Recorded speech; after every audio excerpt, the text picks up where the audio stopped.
सभी लोग अपनी कमर गर्दन सीधी करेंगे, दोनों हाथ ज्ञान मुद्रा में। मेरे साथ साथ 3 बार ओम का उच्चारण, तत्पश्चात गायत्री महामंत्र।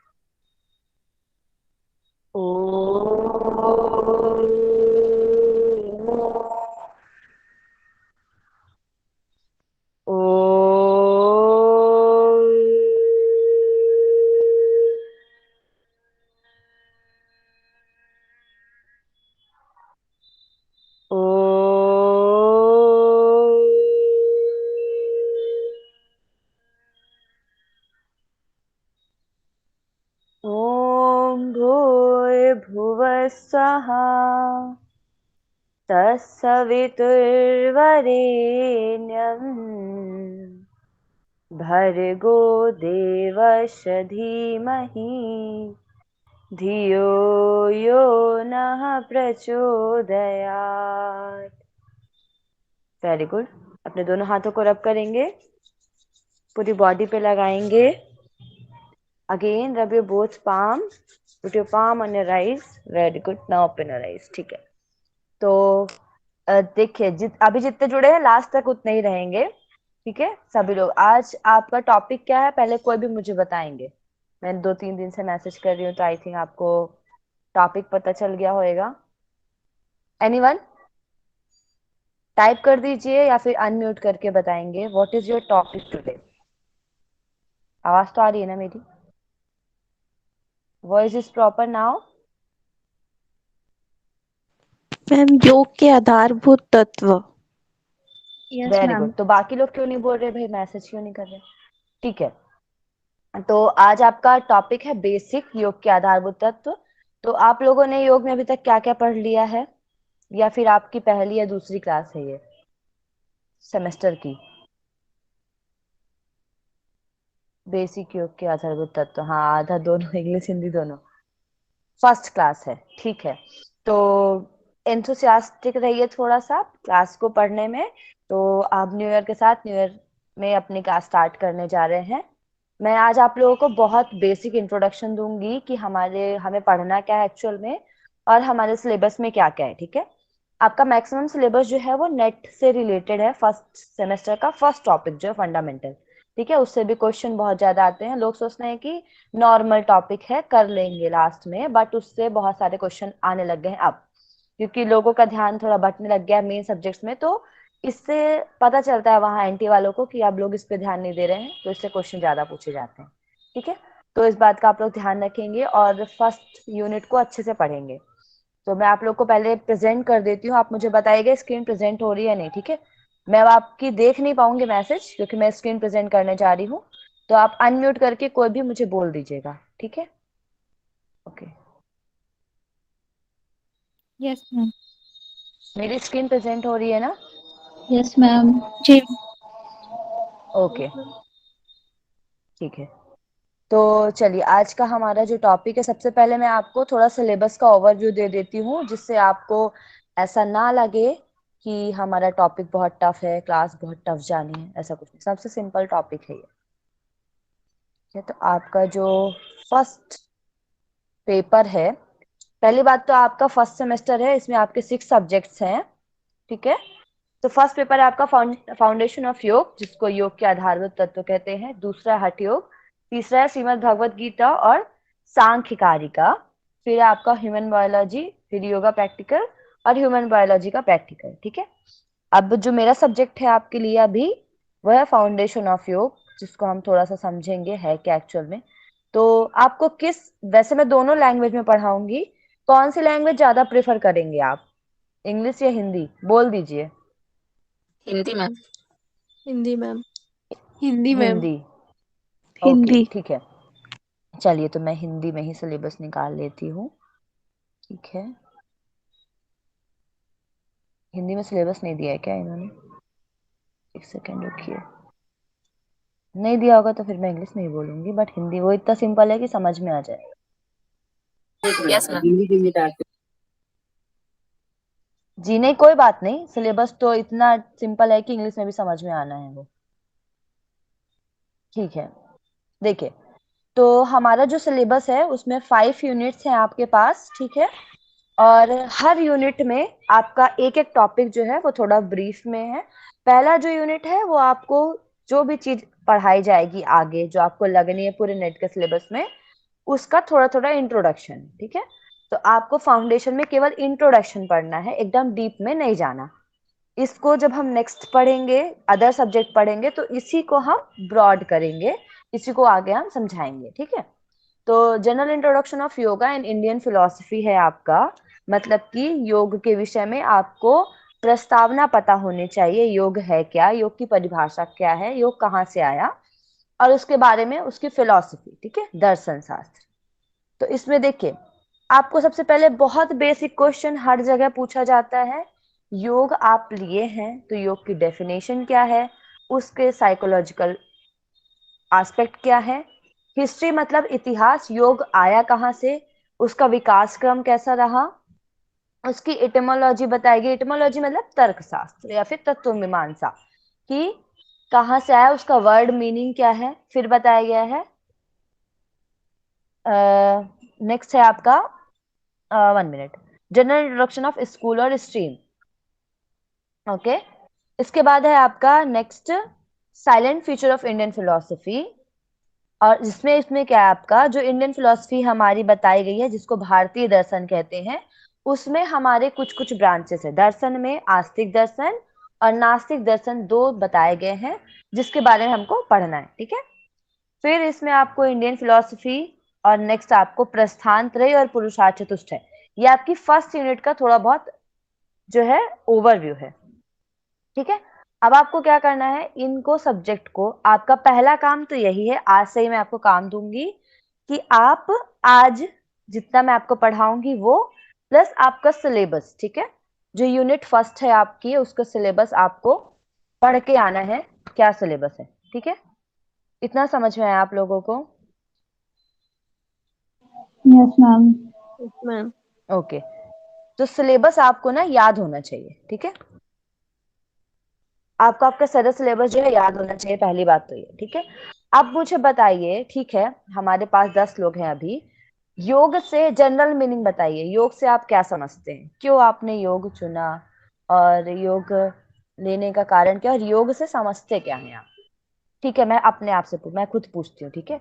आकांक्षा जी आप बताइए, योग का आपने क्यों चयन किया, योग सब्जेक्ट का या योग विषय का? आकांक्षा जी, आकांक्षा जी हैं, आकांक्षा खेडकर। जी मैम। हाँ बताइए, योग विषय मैम का चयन योग आपने क्यों किया? मैम योग मतलब आत्मा और शरीर का मिलन होता है, मतलब योग मतलब मिलना, एकदम सिंपल से वर्ड में बोला जाए तो। ओके, ठीक है।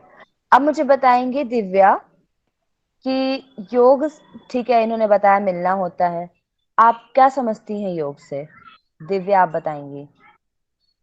मैम योग का अर्थ है एकता, बांध कर रखना, जैसे कि अपने शरीर और मन बुद्धि से ऐसा मिलन करना।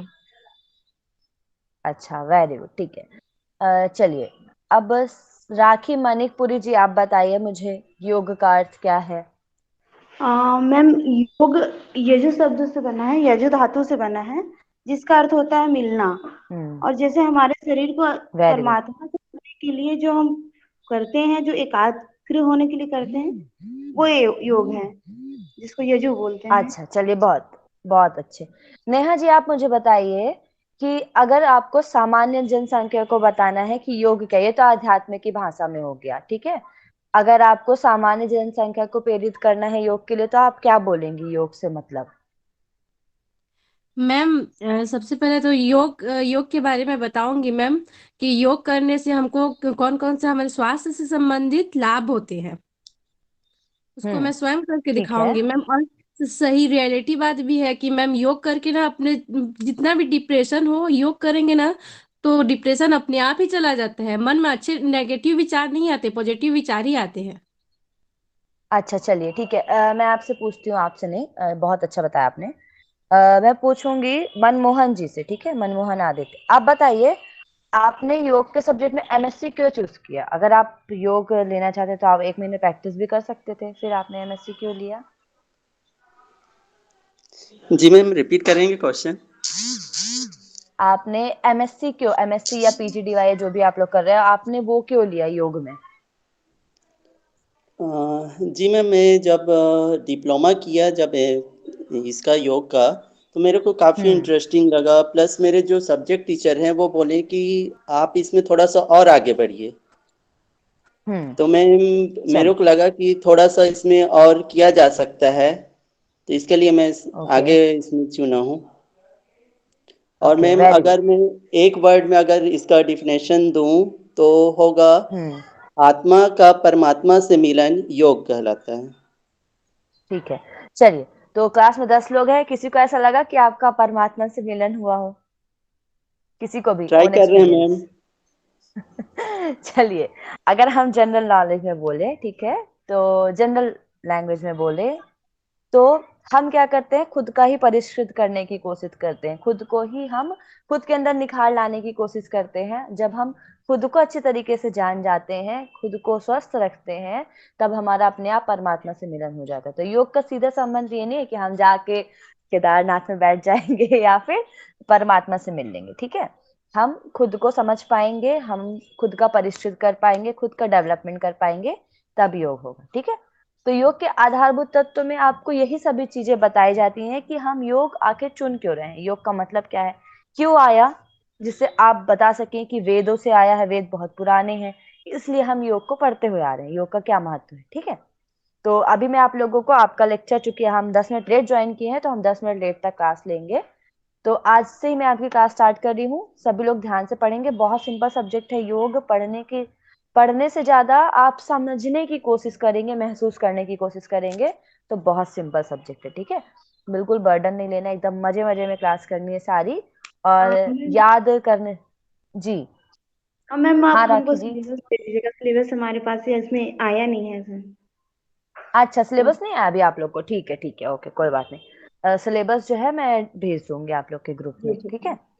तो सिलेबस आप लोग को मिल जाएगा। मैंने आप लोग को बुक भी भेजी थी, तो मुझे बताइए कितने लोग बुक पढ़ के आए हैं?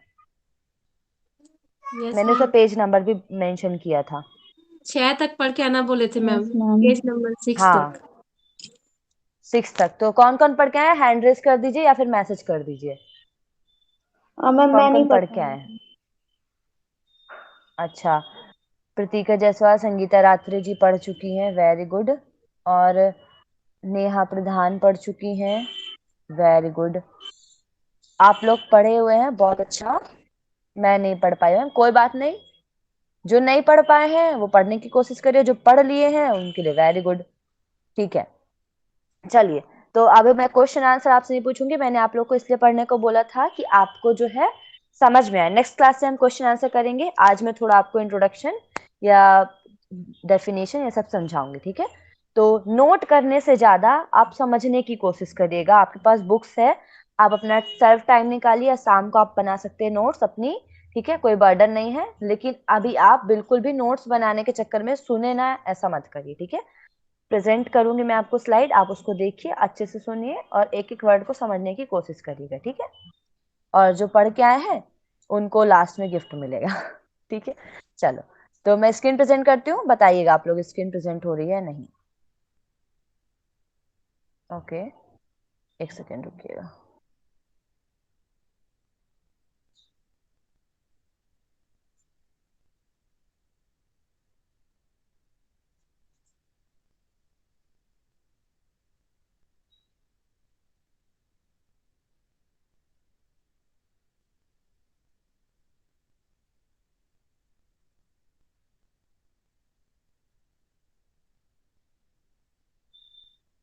हाँ, स्क्रीन प्रेजेंट है आप लोगों को? Yes yes ma'am. Hello, yes yes ma'am. Ma'am. Yes ma'am, हो रही है। ओके, ठीक है। तो आपका जो फर्स्ट टॉपिक है वही है आपका योग कहाँ से आया, योग का अर्थ क्या है, परिभाषाएं क्या है, और आपको क्या क्या पढ़ना है योग में, ठीक है? तो देखिए, पहले तो मैं आपको जनरल इंट्रोडक्शन दे दूं सबसे पहले, बिना किसी हिस्ट्री के या किसी चीज के। अगर आपसे पूछा जाए कि योग का कोई ऑथेंटिक रीजन बताइए, कहाँ से आया, क्यों आया। तो जब भी हम देखते हैं हमारे पास, जब भी हम जाते हैं तो किसी टेक्स्ट पे जाते हैं, किसी बुक को पढ़ने जाते हैं, ठीक है। तो आप लोग मुझे बताइए सबसे पुरानी चीज क्या है जो महर्षि लोग या अभी के लोग यूज करते हैं, वो कौन सा टेक्स्ट बुक है जो सबसे पुराना है? कोई भी बताए। ऋग्वेद। वेद। वेद। ऋग्वेद, वेरी गुड, ठीक है, वेरी गुड। ऋग्वेद और वेद, ठीक है। ऋग्वेद से ही, मतलब वेद में ही जो है योग की चर्चा कर दी गई थी। तो वेद कब से है? जब से सृष्टि की संरचना हुई है। तो मतलब जब सृष्टि आई थी, जब सृष्टि बनी थी, ब्रह्मा जी ने बनाया था, तब उन्होंने वेद की रचना की थी, और तब से ही जो है योग चलता आ रहा है ना। तो अगर कोई आपसे पूछे योग कब से चलता आ रहा है, तो वैदिक काल से ही जो है योग हमें मिलता है देखने को। कहाँ मिलता है? वेदों में देखने को मिलता है। वैदिक ग्रंथ के बाद क्या हुआ? कितने वेद हैं हमारे पास, सभी बताएंगे? और 4 4 4, वेरी गुड, ठीक है। जिनका नाम वी से स्टार्ट हो, कोई भी, मैं स्क्रीन तो देख नहीं पा रही हूँ, वी से नाम स्टार्ट हो या एस से स्टार्ट हो, वो बताएं। एस से किसका नाम है? Sangeeta Ratre. Rigveda. Rigveda, Samaveda, Yajurveda, Atharvaveda. Very good, okay, ठीक है।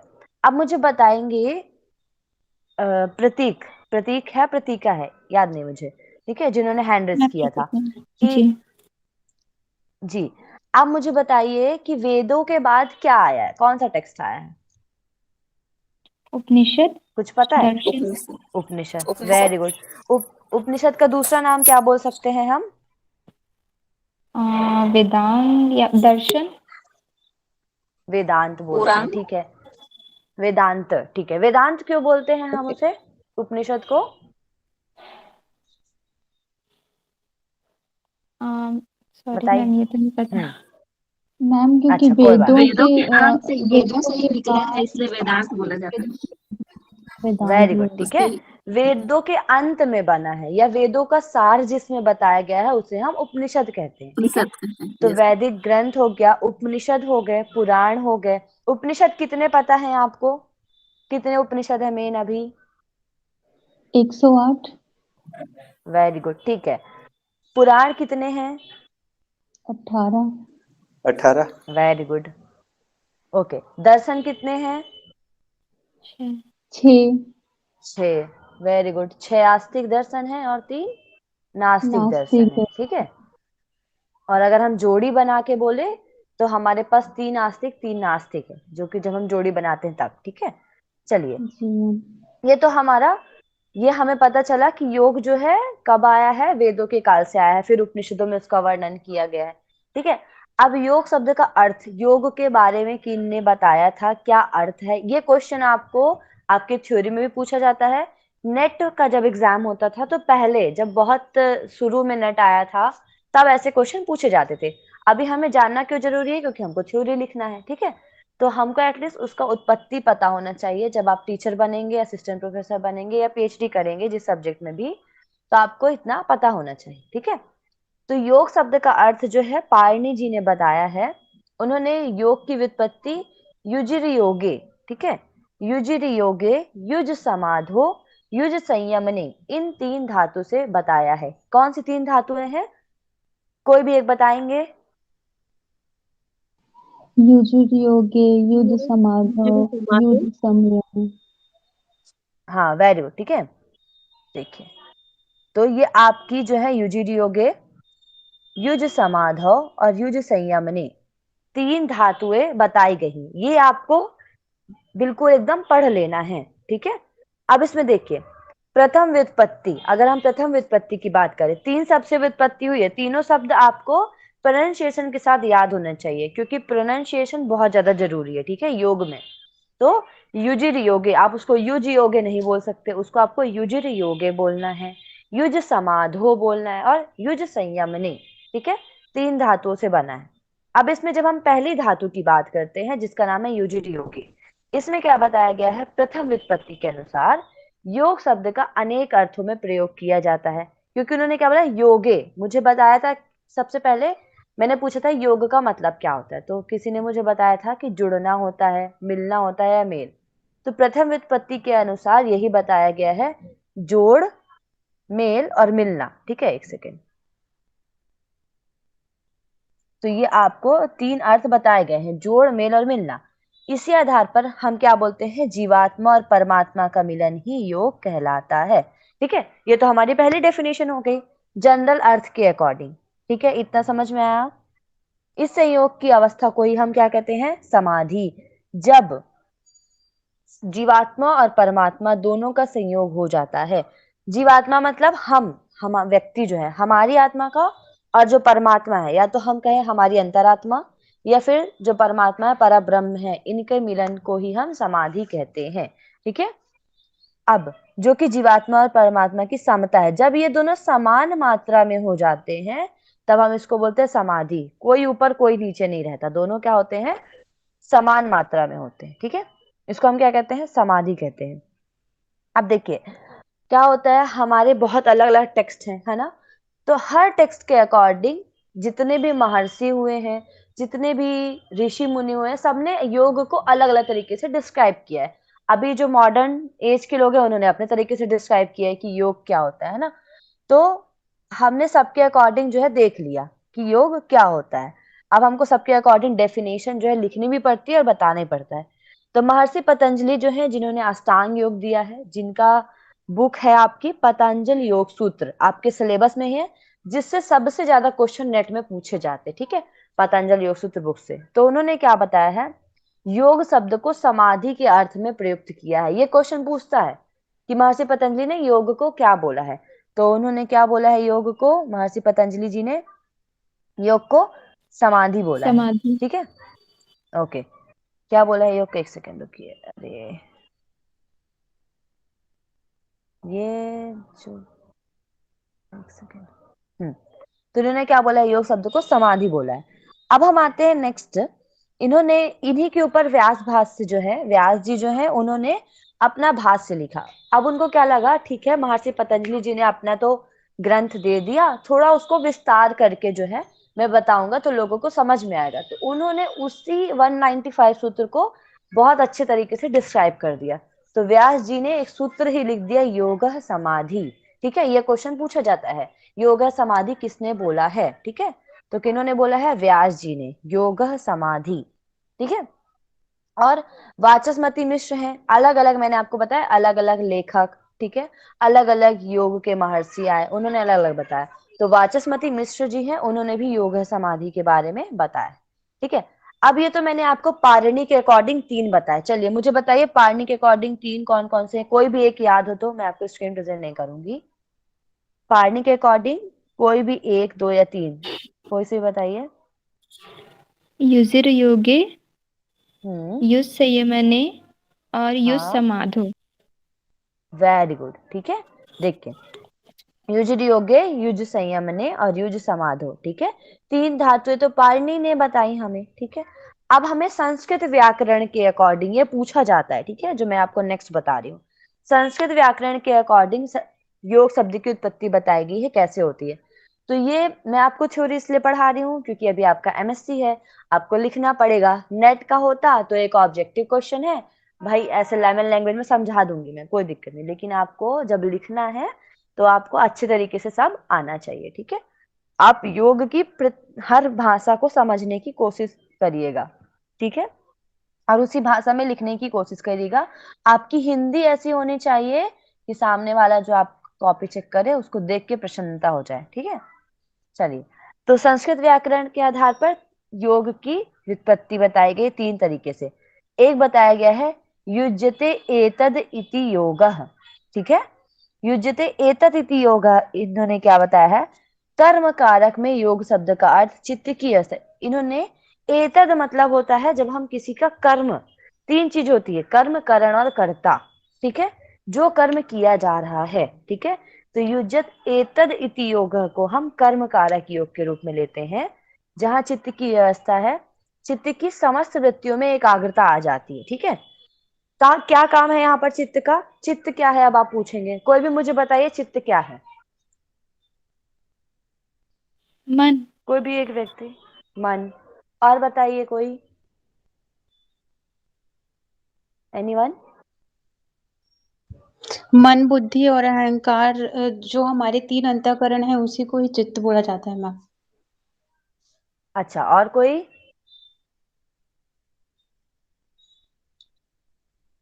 और कोई? और लोग नहीं है क्लास में? अच्छा, मनीषा केवट जी आप बताइए।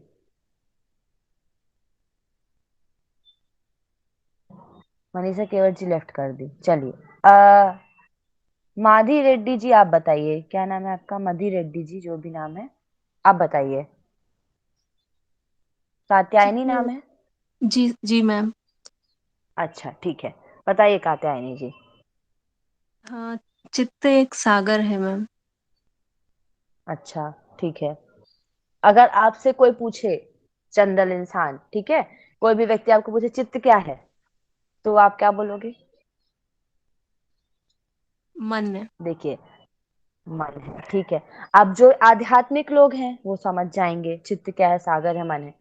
मैं आपको अगर सिंपल लैंग्वेज बताऊं, ठीक है, तो चित्त मन का एक हिस्सा है, ठीक है, मन नहीं कह सकते हम, ठीक है, या फिर मन जो है वो चित्त का एक हिस्सा है। चित्त बहुत बड़ी चीज है, ठीक है। चित्त में सभी चीजों का, जितने हमारे संस्कार होते हैं, सबको एकत्र किया जाता है। आपने चित्रगुप्त का नाम सुना होगा, किन्हों किन्हों चित्रगुप्त का नाम सुना है? Yes ma'am. हाँ मैम। चित्रगुप्त का, ठीक है। चित्रगुप्त क्या करते हैं? कर्मों का लेखा जोखा। ठीक है, लेखा जोखा करते हैं कर्मों का, ठीक है। वो कर्म को किनको देते हैं? भगवान यमराज को यम देते जी हैं। को। वो क्या बोलते हैं जी? वो क्या बोलते हैं, देखिए इन्होंने इतना बुरा कर्म किया था, मीनाक्षी जी ने बच्चों को अच्छे से नहीं पढ़ाया था, तो भाई उनको जो है ये वाला सजा दी जाए, ठीक है। बच्चे अच्छे से नहीं पढ़े थे तो उनको ये सजा दी जाए। तो चित्रगुप्त क्या करता है? सारी चीज का लेखा जोखा करता है। वैसे ही प्रत्येक व्यक्ति के अंतर्गत जो होता है एक चित्त होता है, ठीक है। हम जो करेंगे, हमें क्या लगता है, हम कुछ भी करें कोई थोड़ी देख रहा है, भगवान देखेगा, भगवान से मतलब तो है नहीं, है ना। तो हम क्या करते हैं, कुछ भी करते हैं जीवन में, हमें ऐसा लगता है कोई कुछ नहीं देख रहा है। हम किसी का बुरा करते हैं, भला करते हैं, चोरी करते हैं, मारपीट करते हैं, मन से, वाणी से, कर्म से किसी न किसी को परेशानी देते हैं, ठीक है। हमको क्या लगता है, अरे भाई कौन क्या बिगाड़ लेगा मेरा, है ना।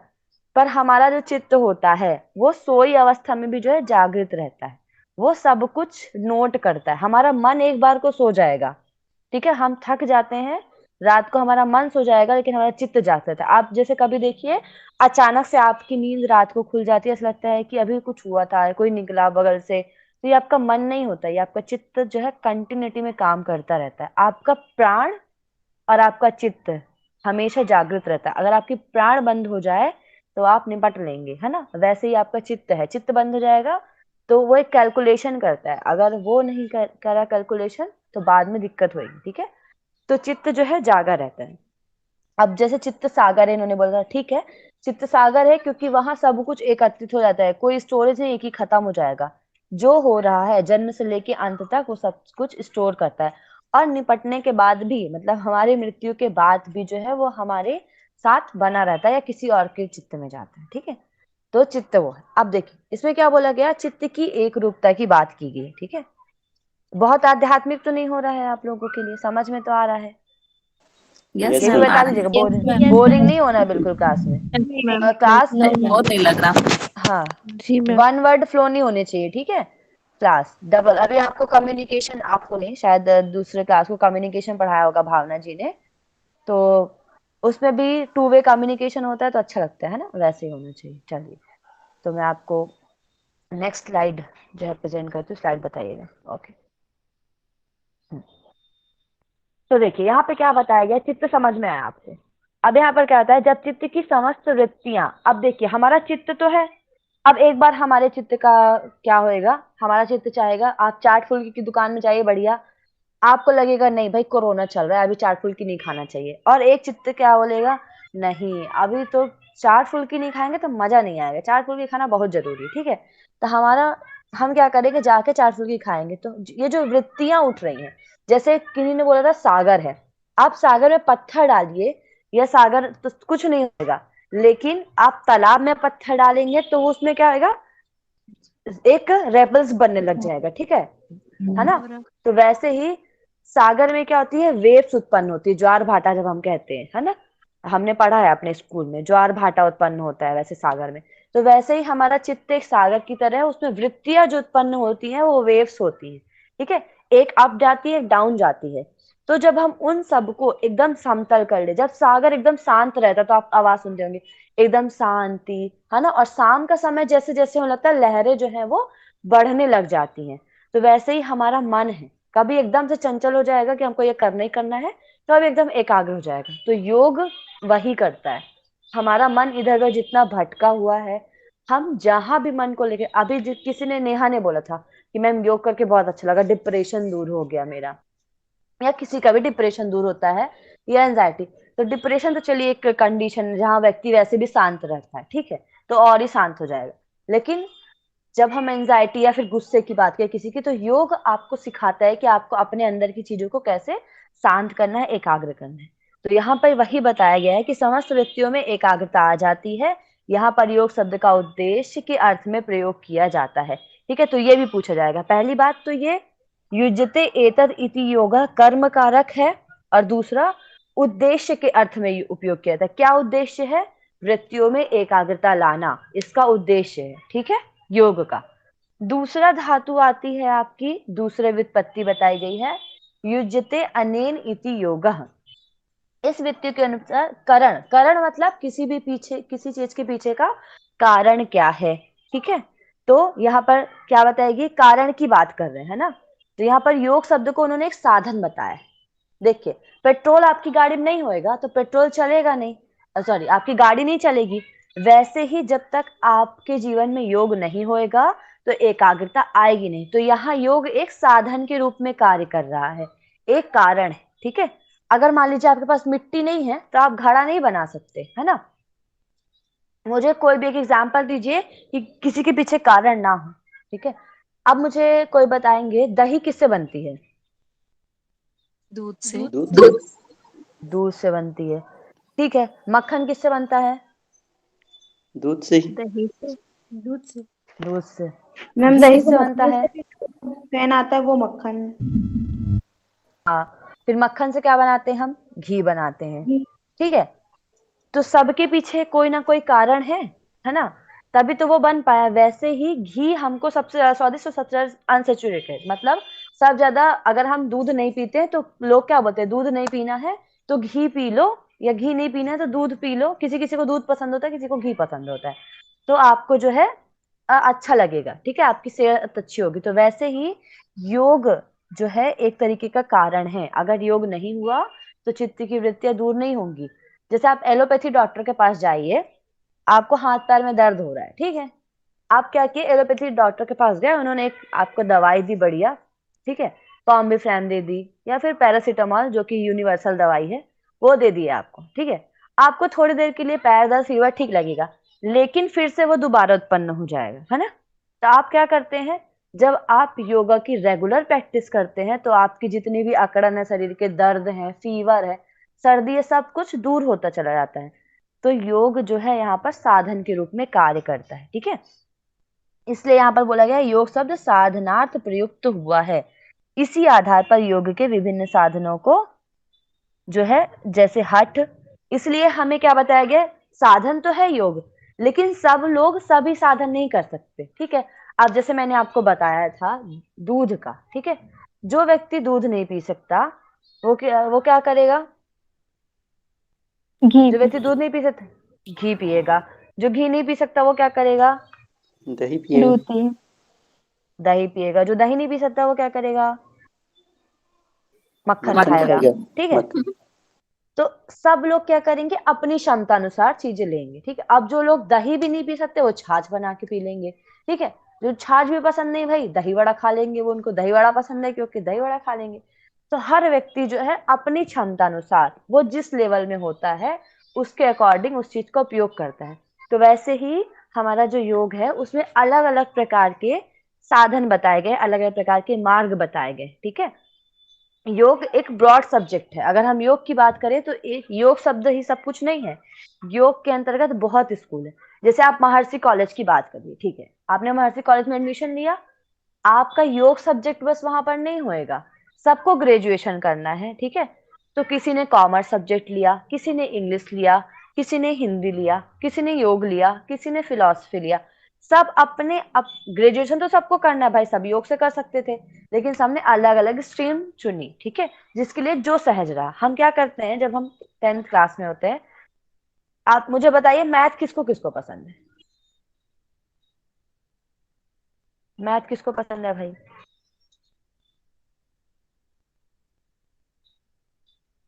मैथ पसंद है?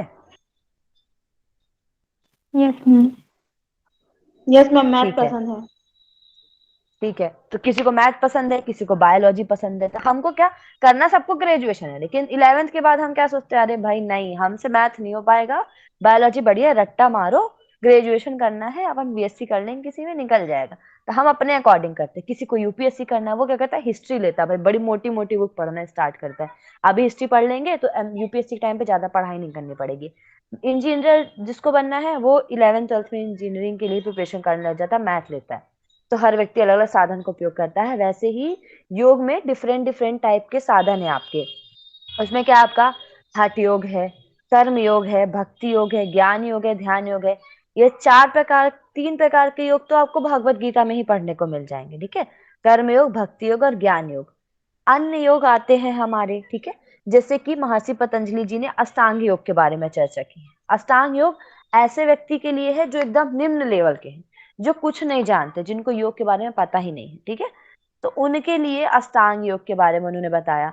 अब देखिए, भक्ति योग, ज्ञान योग, कर्म योग में आपको क्या लगता है, इन तीनों में से जनरल बताइए, इन तीनों योग में से कौन सा बेस्ट है आपके लिए? अभी आप क्या कर सकते हैं भक्ति योग, ज्ञान योग, कर्म योग में से? कोई भी? भक्ति और कर्म। हाँ ठीक है। कर्म। भक्त ज्ञान योग क्यों नहीं कर सकते हम? हाँ सुब्रा पटेल जी, आप कुछ बोल रही थी। यस। हाँ बताइए, कुछ बोल रहे थे क्या आप? ज्ञान उतना नॉलेज नहीं रहता मैम, इसलिए नहीं कर पा। और कर्म क्या है, ठीक है। काम करते करते या कुछ करते कर सकते हैं। ठीक है। मान लीजिए कोई व्यक्ति है जो 60 साल के हो चुके, ठीक है। अब उनको भी एक चैन की जिंदगी जीना है, एक अच्छा कुछ करना है। वो क्या करेंगे, उनके सबसे इम्पोर्टेंट और सबसे सस्ता साधन जो बोलना चाहिए वो भक्ति योग है। भक्ति योग के थ्रू हम जल्दी ही चीजों को प्राप्त कर सकते हैं, पर वो भक्ति भी एकदम स्ट्रांग होनी चाहिए, ठीक है। ऐसे ही अलग अलग चीजों का हम उपयोग करते हैं। अब यंगस्टर हैं, हम कर्म योग कर सकते हैं, हम किसी की सहायता कर सकते हैं। हम ऐसी कोशिश, क्योंकि ये ऐसी एज है जहां पर हमारा मन ज्यादा डाइवर्ट होता है, ठीक है। हम ऐसे कर्म करने लग जाते हैं जो कि जरूरी नहीं है हमारे लिए, और हमारे परिवार के सबके लिए बुरे हैं। या फिर हम क्या करते हैं, हाथ पैर मारना पीटना तो बंद कर देते हैं लोगों को, लेकिन मन से बुराई सोचते हैं दूसरों की, सोचते हैं हमारा अच्छा हो रहा है तो दूसरों का बुरा होना चाहिए, ठीक है। मेरे साथ बुरा हो तो दूसरों का ही बुरा होना चाहिए, मन से। वाणी से मैंने किसी को बुरा बोल दिया, तो मैंने क्या किया, तीनों प्रकार के कर्म में मेरे किसी न किसी तरीके की जो है डैमेज था, ठीक है, एरर था। तो मैं उस चीज को कर सकती हूँ। अच्छा मैं एक यंगस्टर हूँ तो मैं इस चीजों को कर सकती हूँ, तो हम यहाँ पर कर्म योग कर सकते हैं। या फिर और कर्म योग में क्या कर सकते हैं, किसी की हेल्प कर सकते हैं, सेवा कर सकते हैं, अपना टाइम दे सकते हैं। अर्जेंट कॉल आ गया था, ओके नो प्रॉब्लम, ठीक है। तो हम इस तरीके से अलग अलग चीजों को जो है लेते हैं अपने, क्या बोलना चाहिए, साधन का उपयोग करते हैं योग में, ठीक है। अब मैं आपको नेक्स्ट स्लाइड पर आती हूँ, एक सेकेंड रुकिएगा।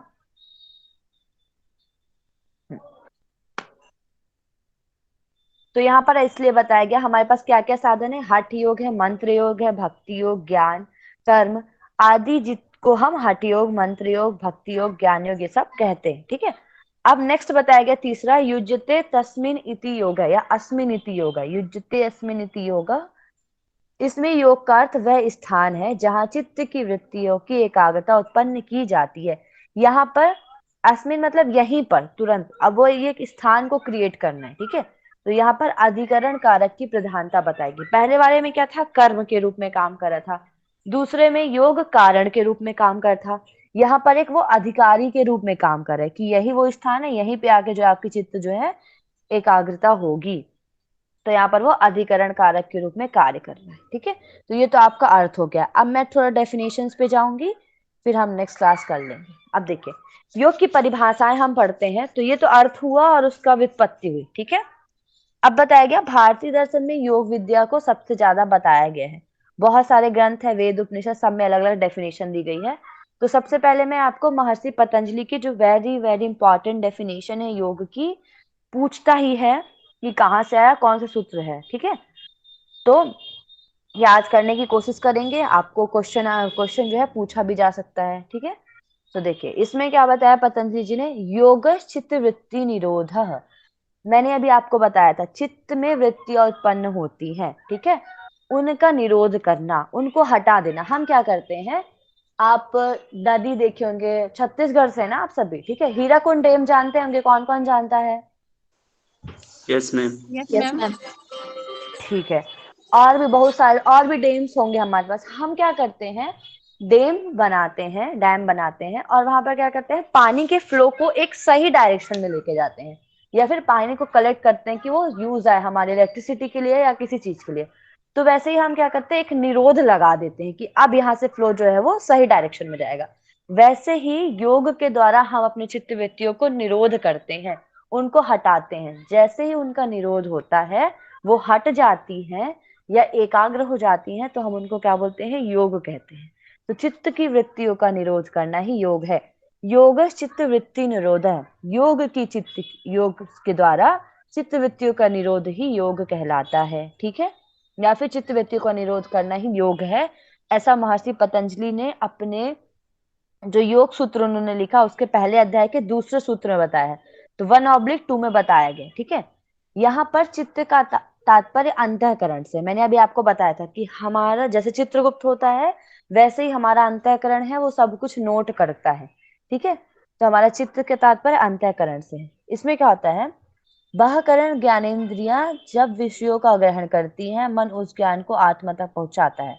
ये देखिए इतना आपको डेफिनेशन पर जरूरत नहीं, मैंने आपको इसलिए पढ़ने को बोला है 1 to 6 तक कि आप ये थ्योरी पढ़ लें, ठीक है। सारी इन थ्योरी को आपको एग्जाम में लिखना है, मैं आपको बस इसको समझाऊंगी ये है क्या, ठीक है।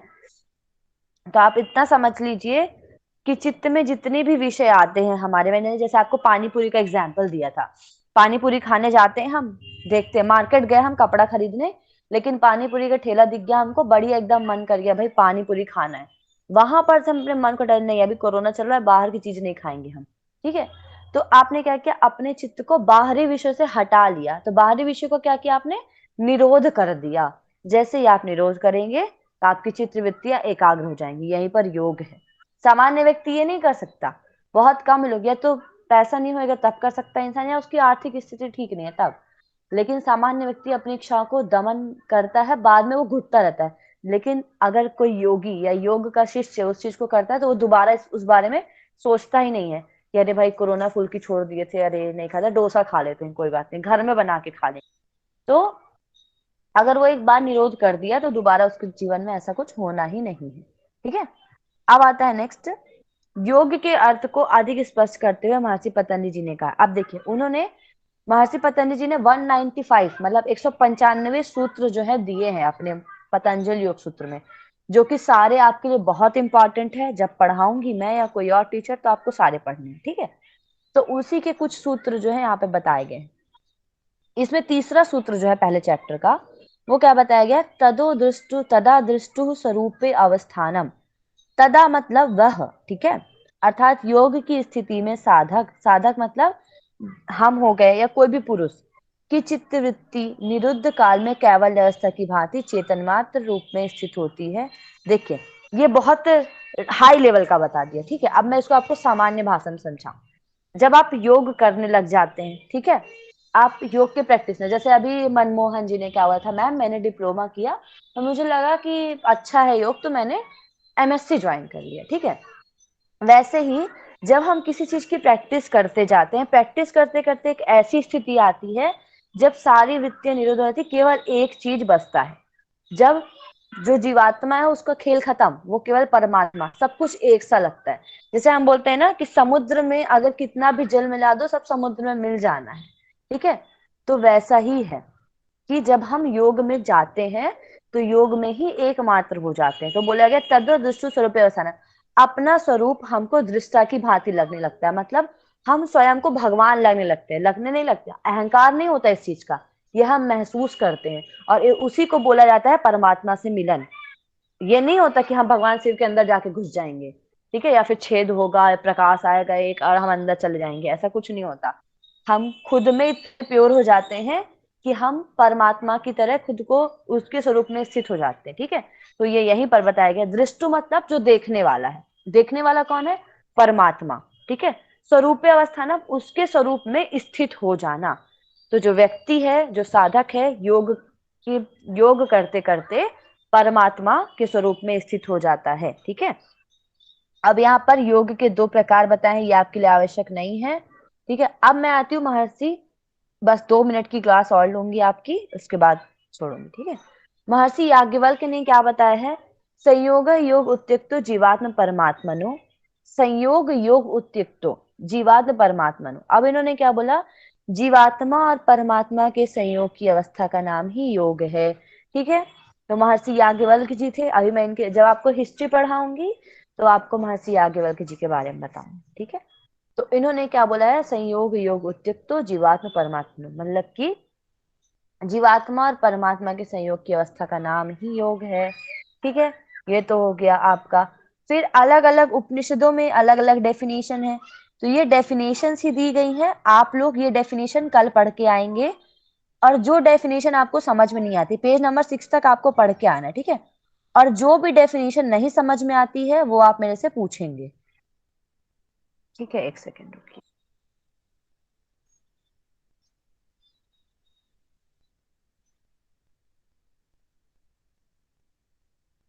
ओके, तो आज की क्लास आपको समझ में आई? ज्यादा तो नहीं हो गया आप लोगों के यस लिए? Yes ma'am. Yes no ma'am. Ma'am. Okay, ठीक है। तो मैं क्वेश्चन पूछूं, समझ में आई तो जी पूछूं? ओके, ठीक है, सभी टाइप करेंगे, ठीक है। मैं जिसका नाम लूंगी वही जो है अनम्यूट करके बताएंगे, ठीक है। तो मुझे बताइए, योग शब्द की व्युत्पत्ति किन्होंने बताई है?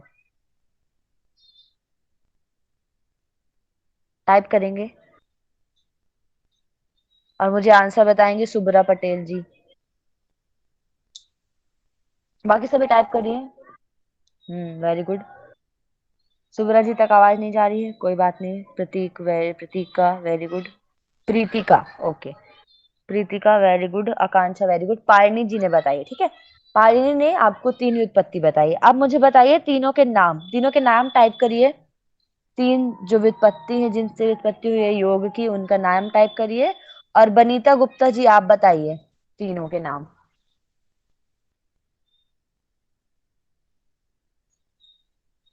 Very good. बनीता गुप्ता जी आवाज आ रही है? नहीं आ रही है, ओके, ठीक है। प्रियंका देवांगन आप बताइए। हाँ, वेरी गुड। 2 ही बच्चे पढ़ रहे हैं क्लास में।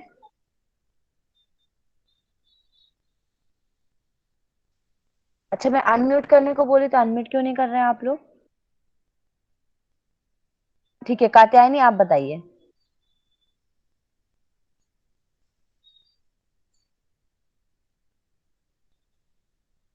मेरे को संस्कृत वर्ड समझ नहीं आ रहा। अच्छा, अनम्यूट तो करिए कम से कम। 1 सेकेंड, प्रियंका आप अनम्यूट करो। Yes ma'am. हाँ, देखो समझ में नहीं आता तो आप बोलो क्लास में। कात्यायनी आप वो कर लो, माइक म्यूट करो। Okay yes ma'am. कात्यायनी आप म्यूट कर लीजिए। प्रियंका आप बोलिए। हाँ, देखिए समझ में नहीं आता है तो आपको क्या करना है, आपको नहीं समझ में आता, आप बोलो मेरे से क्लास में, कुछ तो बोलो कि मैम हाँ समझ में आया, तो आप हिंदी में बोलो उस चीज को, ठीक है, बट बोलो, ठीक है। ठीक। ठीक है। अच्छा प्रियंका ये बताओ, पहला शब्द जो मैंने बताया युजित योगे, उसका मतलब क्या है? वही तो, उसी का मतलब मेरे को उसका अंदर का समझ आया, बट वो जो वर्ड हाँ, है ना। अंदर का ही। हाँ। अंदर का ही क्या बताया वो बताओ। मैं उसको पढ़ूंगी एक बार तो समझ आएगा। अच्छा, ठीक है। कौन बता रही थी? संगीता आप बताइए। अब संगीता बोलेंगे, आपको सुनना है प्रियंका, ठीक है, उसके बाद आप बताओगे। ठीक है, संगीता बताओ।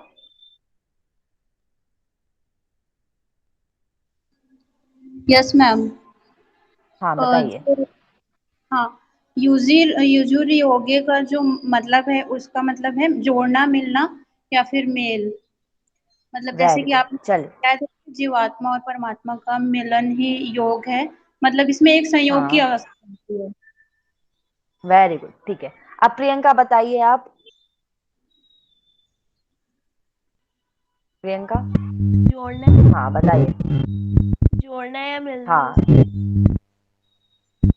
Very good. योग मतलब ही होता है जोड़ देना, ठीक है। तो इसमें कोई समझने की बात नहीं, बहुत सिंपल चीज, ठीक है। अनम्यूट करो माइक कम से कम, ठीक है। नहीं आता तो आप अनम्यूट करो। वेरी गुड, चलो नेक्स्ट। वेरी गुड, म्यूट कर लो।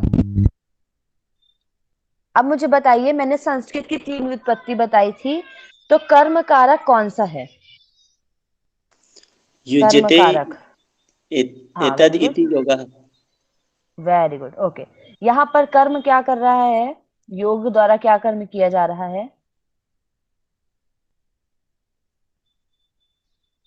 मनमोहन जी, आदित्य, बताओ। मन को एकाग्र किया जा रहा है मैम। हाँ, चित्त की एकाग्रता चित्त की जा जो रही है योग के जो द्वारा। वृत्तियों को एकाग्र किया जा रहा हाँ, है। वेरी गुड, ठीक है। तो यहाँ पर क्या हो रहा है? योग से चित्त की जितनी भी वृत्तियां हैं उनको एकाग्र करने की कोशिश की जा रही है, ठीक है। दूसरा बताएंगे, दूसरा वाला। दूसरा कौन बताएंगे? कोई दूसरे बताइए, चलिए। प्रियंका, प्रीतिका, हाँ, क्या नाम है? एक सेकेंड। प्रीतिका, बताओ। प्रीतिका, आवाज आ रही है? Yes ma'am. युज्यते हाँ, युज्यते इति अनेन योगः, हाँ, अर्थात वेरी गुड। यहाँ पर हम्म, चित्त को एकाग्र करके मतलब एक साधन के रूप में इसको यूज करना है, ऐसा बताया जा रहा है इसमें। किसको यूज कर रहे हैं साधन के रूप में? आ, चित्त को। योग को, ठीक है, यही अच्छा समझ है। हाँ, योग यस के मैम। हम यहाँ जी। योग की बात कर रहे हैं। तो पहले वाले में योग कर्म के रूप में कार्य कर रहा है। क्या कर्म कर रहा है वो? चित्त की वृत्तियों को हटा रहा है। दूसरे में योग क्या कर रहा है? साधन के रूप में काम कर रहा है। कौन सा साधन? हठ योग कर सकते हैं, मंत्र योग, ठीक है। चलिए, वेरी गुड। अब महर्षि जी मैम। पतंजलि के अकॉर्डिंग डेफिनेशन बताएंगी नेहा।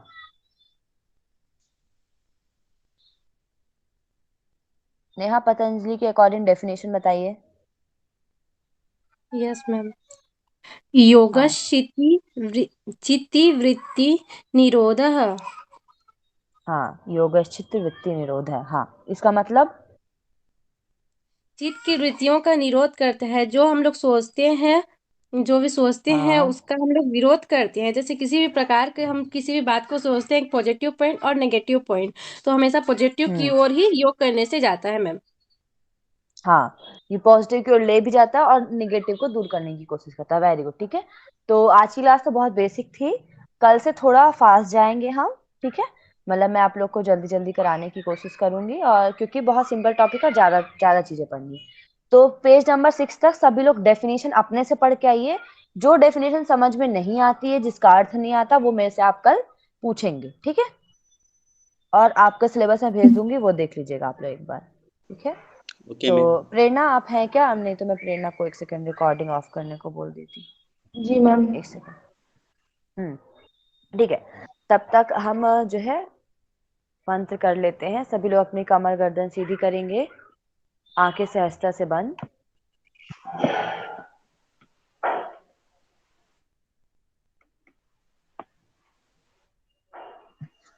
आंखें सहजता से बंद करेंगे, कमर गर्दन सीधी। मेरे साथ 3 बार ओम का उच्चारण, तत्पश्चात शांति पाठ।